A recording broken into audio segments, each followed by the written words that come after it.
Welcome back. Where we left off in the last video, I had just purchased $1 million house. To do it, I went to the bank and I said, "Bank, can you give me $750,000?" And they said, "Sure, Sal. You have an excellent credit rating, and you look like an all-around great guy. So we'll give you $750,000." And so I took that $750,000 and the $250,000 that I had saved up through a lifetime of hard work, and I went and I bought that house. So after that transaction, this is what my personal well, this might not involve everything, but this could be my personal balance sheet. But it looks like my whole world is this house, which in a lot of cases it is for a lot of people.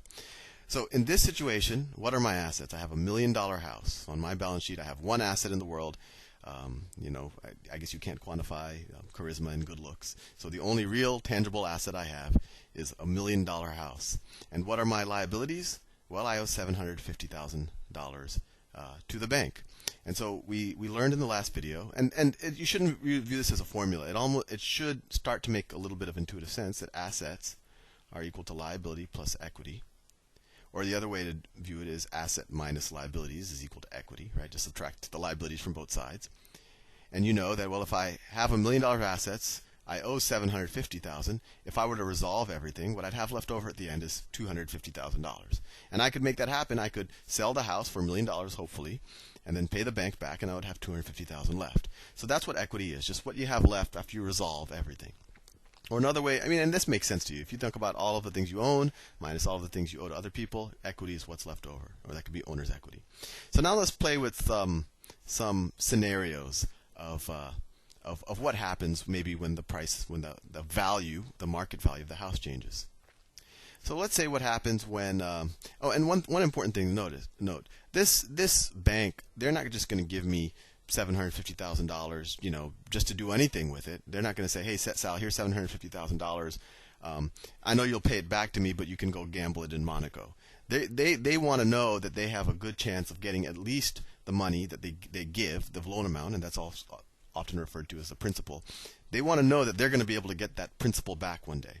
So what they say is, "Sal, we're only going to give you this loan, but this loan has to be backed, or it has to be collateralized by some asset." And so what I say is, okay, well, I'm taking this loan out to buy a house, this $1 million house.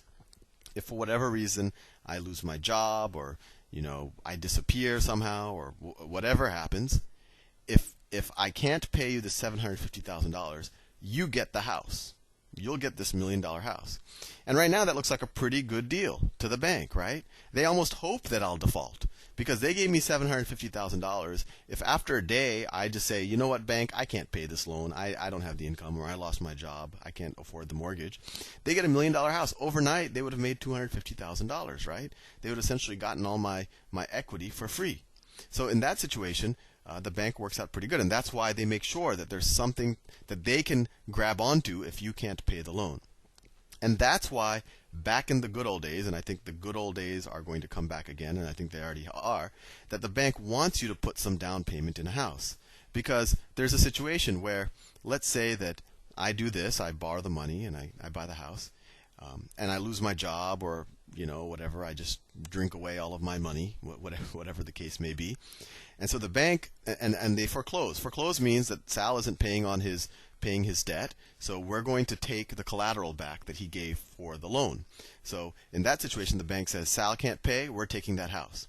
Well, when they take that house, there's a situation where maybe they're not going to get $1 million for that house. They don't want to sit and wait for months and months and months while a real estate agent tries to sell it. So the bank might just auction off the house. And when it auctions off the house, actually I think there are laws that it can't get more than the mortgage, or anything more than the mortgage it gets. It actually has to pay taxes, or we won't go into all of that. But it'll auction off the house, and maybe can only auction off the house for $800,000, right? So the $1 million asset would really become an $800,000 asset. And so the bank keeps this equity cushion, right? That if they loan $750,000 for $1 million house, and then the $1 million house only sells for $800,000, the bank still gets all of their money back. That's why in the good old days the banks want you to put 20 or 25% down, because they know even if the value of the house drops by 20 or 25%, it'll all come from your equity. And maybe I should draw a diagram to see that situation. Let's say that for whatever reason, I have to sell this house in a fire sale, or let's say I can't sell the house and the bank is forcing me to liquidate my assets. The bank says, well, then I want that house back.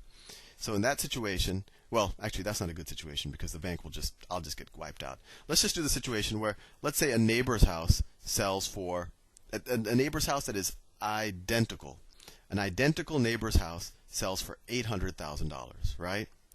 So in that situation, if I want to be honest with myself, and if I want to be honest with the balance sheet, and actual, real companies have to do this, I'll say, you know what, this asset, I have to revalue it. I cannot, in all honesty, say that this is now this is a $1 million asset. So I would revalue the asset, and this is actually called marking to market. You've probably heard this concept. Marking to market means I have an asset, and every now and then, maybe every few months, every quarter, a quarter is just a fourth of a year, I have to figure out what that asset is worth. And the best way to figure out what that asset is worth is to see what identical assets like that are going for in the market. And very few houses are completely identical. Well, there are in kind of a few suburbs, but very few houses are completely identical. But let's just say that I know for a fact that an identical house just sold for $800,000. So I have to be honest, and I have to market to market, and then say that my assets are now an $800,000 house.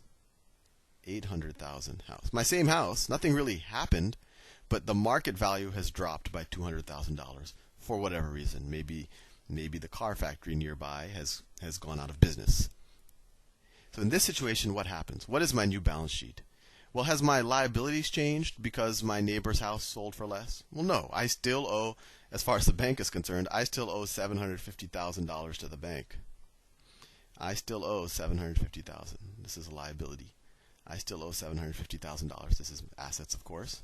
So what's my leftover? What would be the leftover if I were to liquidate at the market price? If I were to sell the house at the market price?